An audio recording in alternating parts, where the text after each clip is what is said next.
Tonight, city commissioners in Live Oak are trying to strip their mayor from his authority. The move would make the mayor's role only ceremonial without voting power. ABC 27's Greg Angel joins us now live in the studio. Greg, give us both sides of this controversial measure. Well, Mika, there certainly are two separate sides, and come Tuesday, Live Oak City councilmen are going to be taking up the question which voters may later have to decide on: just how much power should the mayor have?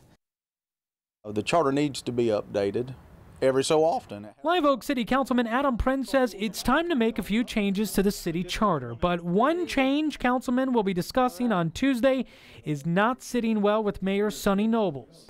It could be devastating. Nobles, who's been mayor for 8 years now, says council members are essentially trying to strip him of his powers and instead make the role of mayor more of a ceremonial position.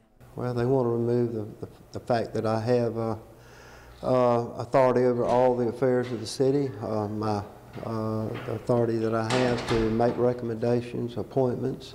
If the council gives direction to the staff and the mayor disagrees with it, he essentially has the authority under the current charter to suspend that individual. Have actions like this taken place? They have not thus far, but the potential exists. Councilman Prince says the recommendations come from a charter review committee comprised of 5 members, each handpicked by the 5 members of City Council.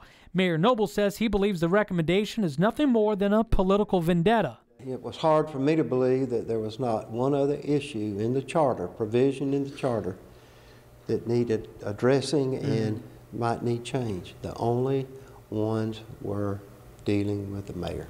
The mayor says that this is a political vendetta. How would you respond to that? I would respond that for him to make that statement and directed at me, for someone who's been elected since 2010 and has no prior experience, and he's been here almost 40 years, seems kind of ridiculous. Politics aside, it'll ultimately come down to voters to decide whether the elected mayor should retain authority over the city affairs. If the council accepts the recommendation, then the item would then be placed on the May 8th ballot. The council will take up the item this Tuesday, beginning at 6:30 p.m. at City Hall. Greg Angel, ABC 27 HD.